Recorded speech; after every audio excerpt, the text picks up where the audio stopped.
Mike. All right, cool. Over to you. Hi. Hi, everybody. My waving hi from Washington, D.C., just outside of D.C. Um, and I think I'll talk for about 15 minutes. Since we have a small number, I'm happy to be interrupted.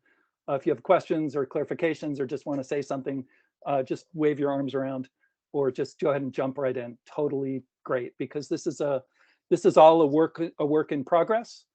Um, we're at the frontier of, I think, well, a lot of things as a species now, but we're, I think, at the frontier of a change in paradigms about what it means to be a professional, what it means to be a digital professional, what it means to be engaged in work that affects people at scale. And in the work that I've been doing as a digital cultural strategist for now close to 25, 30 years, I'm beginning to see some patterns emerge that I think tell us things about what our work should look like. Um, so let me start with a little story. When I was a young kid, I must have been 7 or 8 years old, growing up in Washington, D.C., just a bus ride or a couple hours walk from the Smithsonian Institution. One day we discovered a big bee's nest outside our kitchen window, huge, one basketball sized thing teeming with bees. And uh, back in that day, you couldn't go online. Online did not have any meaning. Um, and you couldn't go and look for a YouTube video about what to do with a bee's nest outside my kitchen window. So my mom did what any sensible housewife would do. She went to the yellow pages, a printed directory of every phone number in the Washington, D.C. region, and called up the Smithsonian Institution, the world's largest museum and research complex, and asked them what to do. And a couple of days later, a strapping young entomologist took the bus out from downtown and walked to our house, and was quite taken with the beehive. So he put it in a big garbage bag, as I remember, bees and all, and taped it shut and walked back to the bus and took it back to the Smithsonian on the bus with him. And I've always had this image of him riding on the bus with this bag between his knees, quietly buzzing on his way home. So our beehive is technically part of the collections of the Smithsonian Institution. And that has always struck me as being a curious thing. Why did the Smithsonian have an entomologist? Didn't that guy have anything better to do than to take buses around Washington, D.C. collecting random beehives? Why does the Smithsonian have first ladies' gowns and an air and space museum and a tropical research in Panama and not some other things? Or as I curated the Smithsonian 2.0 conference back in 2008, and rocket scientist and futurist Bran Ferren stood on the stage at the Smithsonian and said, "When did you decide to translate your mission of the increase in diffusion among men and women to mean having museums full of SHIT on the mall in Washington, D.C.? In other words, how did you decide what was normal and what was weird to be a museum complex or to do any other job?" And I was at the Smithsonian on 9/11, 2001, when terrorists crashed airplanes in New York and across the river and into the Pentagon. And at that time, we were high on the possibilities of digitality in these institutions. Every part of business was high on the ways in which the digital world was opening up new ideas about what work could be and what was normal and not.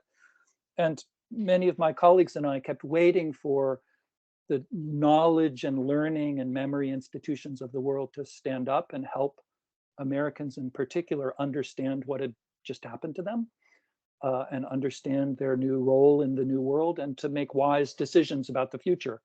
And 20 something years later, we're still waiting. It never happened. So someone somewhere decided that that wasn't going to be something that the business of the Smithsonian would involve itself in.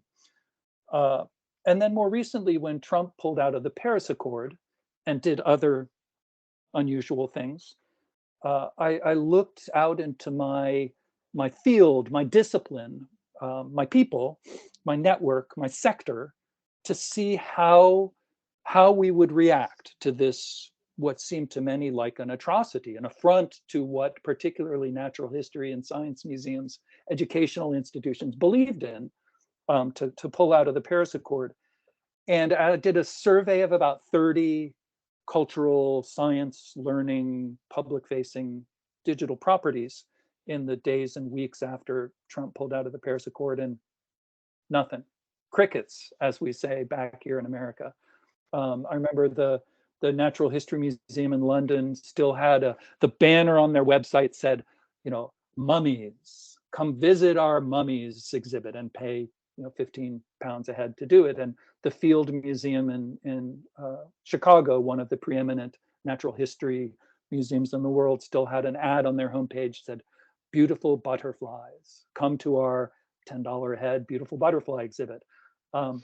Nowhere did I find anyone really seeking to grapple with I'll call it a crisis, that's kind of a neutral term, but a challenge to the belief system, that factfulness and knowledge and memory that these institutions have been built on for hundreds of years. Who was killing it in the days and weeks after Trump pulled out of the Paris Accord?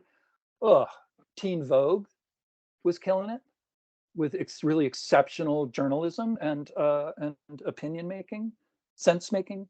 The Steakums sandwich brand. Steakums is a processed beef product that for years had an extraordinary, a piercing digital presence on the topic of the value of facts and information and truth and the rights of future generations on the web. The Weather Channel also had an extraordinary presence. The Weather Channel, go figure. Who would have guessed that the Weather Channel staff would sit around after Trump pulled out of the climate accord and say, you know what, it's our job to call attention to this. So they had a series of magnificent images on their homepage for a few days or weeks saying, are you worried about extreme weather? Well, you should be. Click here. Still not worried? Well, you should be. Click again. So, and then a group of cultural practitioners based in Washington, a museum worker and someone who worked for the Park Service, took it on themselves when they were frustrated by their own institutions' unwillingness or inability to do anything, created the hashtag Day of Facts, which was a hashtag campaign to call attention to the importance of an ecosystem of factful information, trustworthy information in society. They eventually got over 200 cultural institutions to sign up. But it was clear that the cultural institutions only came on board when they felt they could do it in a way where they didn't risk anything to be a part of it. So, in reflecting on this work, I've seen a couple things that just three patterns that I think are important for all of us professionals to think about. One is a concept from Kathy Sierra called the big frickin' wall. And here I'm going to try and share an image here. I'm opening the share tray and I've got a window. There it is. So you should be able to see this in a second. The big frickin' wall. And I'm seeing Kate nod up and down. You can see the big frickin' wall. Okay. So Kathy said, inside every organization, there's a big frickin' wall. And on our side of the big frickin' wall is kind of normal work. And on the other side of the wall is the work we really should be doing. And you can get up to that big frickin' wall with careful incremental change. Little bit of process improvement, a little bit of tweaking around the edges, but you can't get on the other side of it. A mentor of mine, Leo Mullen from Navigation Arts, told me, if you're not running forward toward that wall every day, the wall is racing away from you faster than you can move, given the pace of change in society today. So I've been using this image for about a couple of years now to talk to cultural workers, NGOs, businesses about the work they ought to be doing and the work they are doing. And it seems to be a really powerful metaphor. One director of an enormous biodiversity center in Europe told me, yeah, this resonates with me. We love to plant little gardens on this side of the wall, tend little gardens on this side of the wall. So the question is, what do you do to get to the other side? I have a lot of thoughts about that. I'm going to stop sharing this image. Yanis will share out the links to this work also for your future reference. So hopefully the share is gone and we're back to just normal me. The second is a realization that we all have an inner dialogue with our practice, with what's normal in our discipline. Clay Shirky famously said once that institutions, organizations are like frozen decisions, right? You sort of lock down certain ideas about the business you're in and the world you live in so that your staff doesn't have to reinvent the org from first principles on the way to work every morning, right? You freeze some decisions in place. The problem is that American business, global business, educational institutions, the way we govern ourselves was built for a world in which you could safely lock down a decision for 10, 20, 30 years and be pretty sure you had time to build a structure. Novelist William Gibson said that when he first started writing science fiction in the 60s and 70s, you had time to build plausible structures about the future. And now kind of the distance you have to work with a concept is shrunk to the length of a news cycle. You know, it's almost vanished. So there's this idea that our practice, our sense of practice, our sense of training, if you're like me, you were trained, if you're trained at all 20, 30 years ago, based on ideas that were minted 20, 30 years before that. So already you're doing your daily work based on ideas that were locked down when, you know, Abraham Lincoln was president, before the European Union even existed. So my point here is that we need to update our sense of practice so that when we ask it hard questions like, what do we do when the president of the United States reneges on an international climate treaty, our practice has something to say back to us, where mostly now it's mute. Same thing to just paste that thought experiment into our current moment, AI, the ethics of AI, the ethics of extractive personalization of digital properties, the business model of monetizing attention, those sorts of things. Our practice is really quite mute on the societal implications, ethics, and future sustainability of those kind of paradigms. It's not telling us much. So we need to update the practice for the world we live in today. The last concept that I have been working with a lot is, I think, I call this the handoff. I think, you know, for good and bad, Trump here in the States kind of crystallized an ethos of moving faster than well-organized traditional society could respond to things. So our society is, in the West, is built on this idea that we have different sectors of society that do different jobs, and information, knowledge, and responsibility is supposed to move in a handoff between them. Handoff, remember some of you may remember using dial-up modems in the old days. There was a handshake between your modem hardware and the hardware on the other side. Same thing, it's like a handshake. So I was a child of the Nixon moment, the Nixon impeachment, Watergate. The way the world was supposed to work is that law enforcement and journalism were supposed to expose a problem. The journalism was supposed to print and make that problem known, shine light on it. Lawmakers, deliberative bodies were supposed to investigate, unpack, propose legislation. The court system was supposed to respond in a certain way. Voting, state level, civics, education, all of these different sectors were supposed to take that information and then do their jobs with it. But now the handoff between sectors of society, the way it's organized to happen, the way it's designed to happen in slower, simpler times, really is kind of broken, doesn't work so well.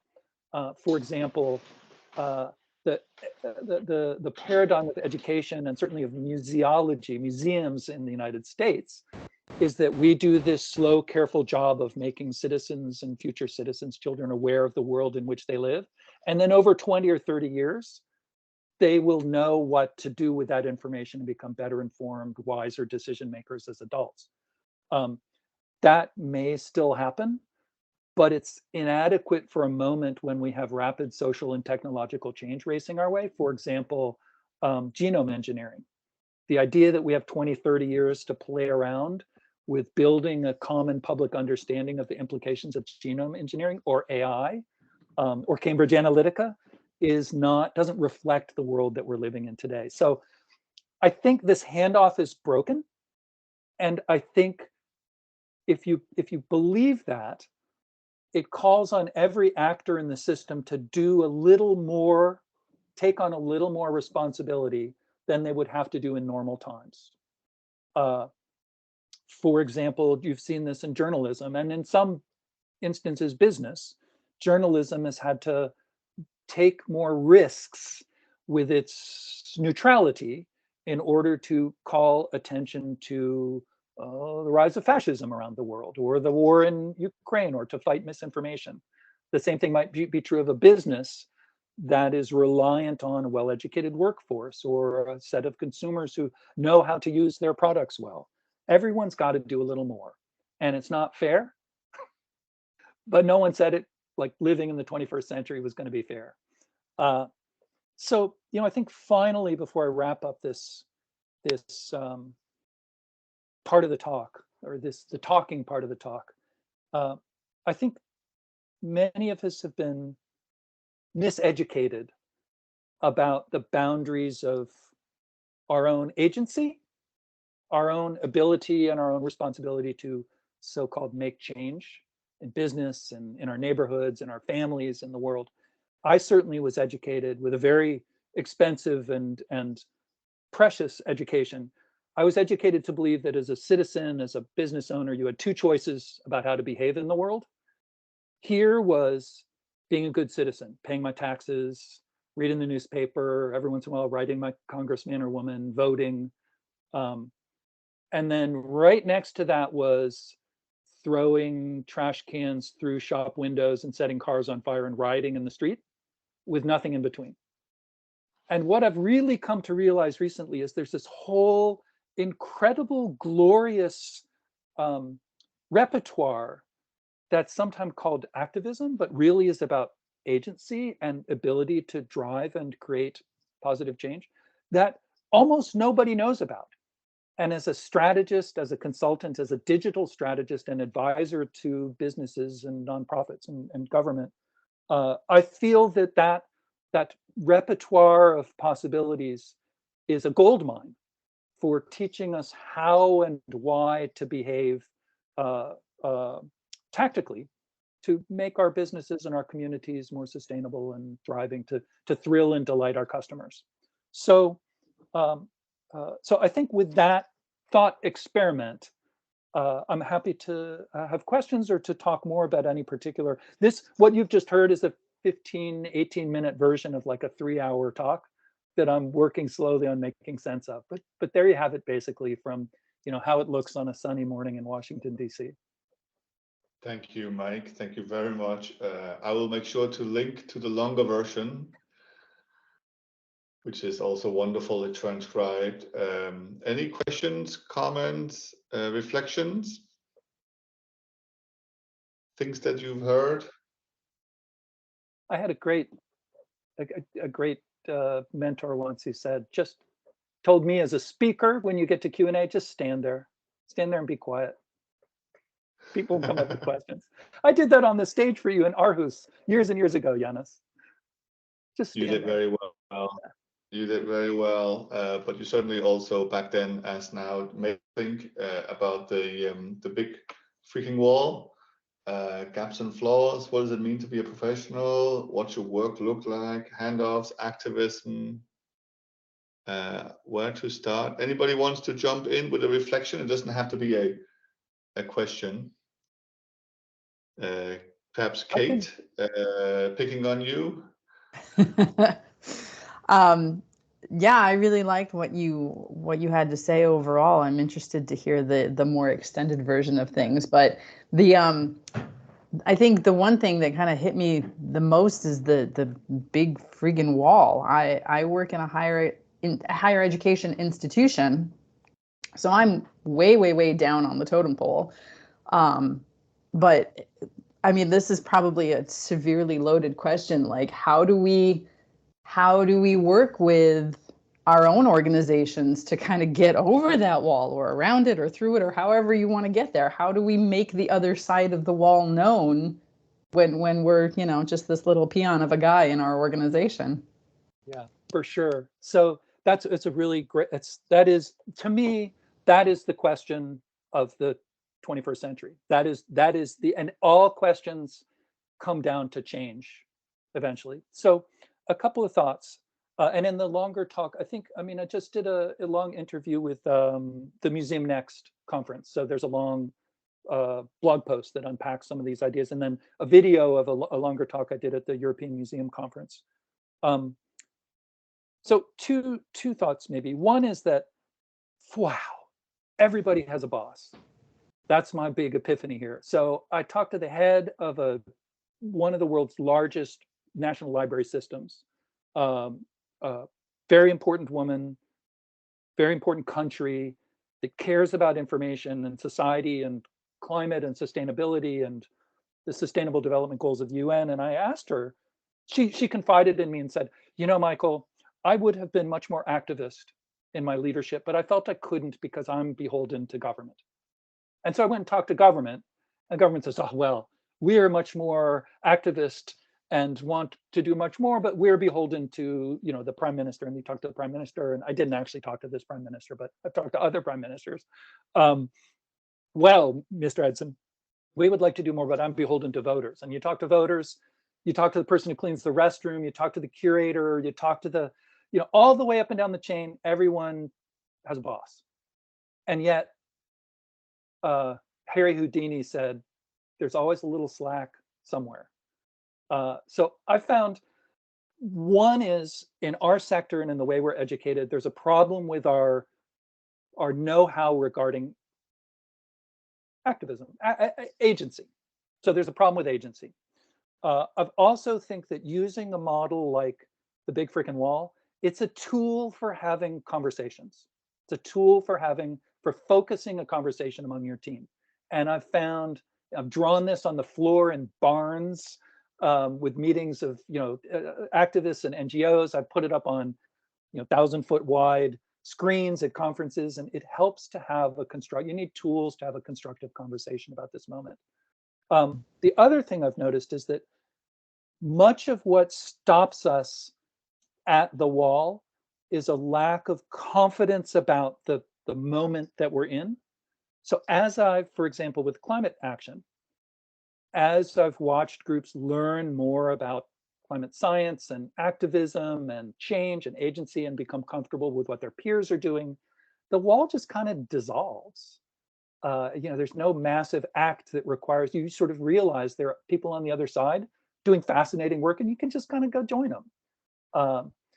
But also, Clayton Christensen's work on disruptive innovation tells you that some organizations, late stage, mature concerns, are going to be very unlikely to disrupt their own safe practice. You have to build something on the side. So in higher ed especially, wow, it's going to be almost impossible most times to really move the needle at the top down. You can do it from the bottom up. It's 3 times harder. But the thing you want your teammates to do, I think, is build something on the side that can borrow from the trustedness and scale and capabilities of the big org, but still have the operational flexibility to make new rules and take risks and do the work that needs doing. Clayton Christensen's theories of disruptive, he also came up with the innovator's dilemma. Super important factor for people working in big sclerotic organizations. Aren't you glad you asked? It's not like I'm at a shortage of things to talk about. No, I love it. That was great. Thank you. Excellent. Thank you, Mike. Anybody else while I'm running down, reference to the innovator's dilemma? Yeah, maybe one quick one. I work a lot in the digital space with a lot of smart people younger than me, and indeed they have this. There is this inertia of how I learned to work in my engineering schools versus how they work today, right? And how do I go personally through that change management? Do you have any reading material so that I don't suffer from this inertia of work processes that is in my head? Oh, you're so lucky to be working with younger people too. So I think what I've just noticed that a lot of projects, teams that I think are succeeding are thinking about the young old dichotomy, not as a dichotomy, but as kind of two parts of like a yin yang, two complementary parts of a system. So designs, workplace designs, collaboration designs, project designs, team designs that think about late career, early career, young, old together are likely to be, I've just noticed that teams that have a natural feel for that tend to be racing ahead. So I think if you think about that as a design variable for how you and your colleagues organize and conceive of your work, something really interesting and good is going to happen. And young people don't have all the answers either. Young people, they're in my field in museums and libraries, there's this conception that young people are just like magical shrunken down adults who have energy and are fearless. But young people have a lot of blind spots. So I think very good organizational designs for both mature, experienced, and less experienced people to work in one model together. And yeah, I'm happy to follow up on that offline too, and think of some more specific examples and articles to lead you that way. But I know Harvard Business Press is obsessed with the generational divides in the workplace. But I think that the trick now is to penetrate through the observation of that into tactics that can actually make a change at the desktop.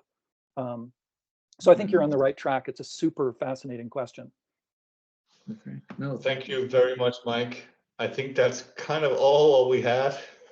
Okay. I could perhaps finish with a yes or no question to you, Mike.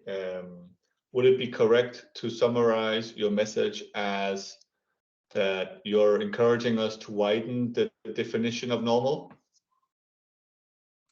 Yeah, to reconsider what we assume, our assumptions about what normal boundaries are in our work. We need to update that concept because the world has changed. That's my mission. And sounds like, yeah.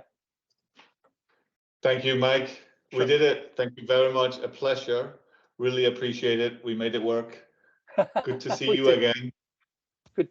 Okay, good to see you we'll all. keep the conversation going. Okay, and feel free to share my contact info with your wonderful community. Will do. I'm happy to. And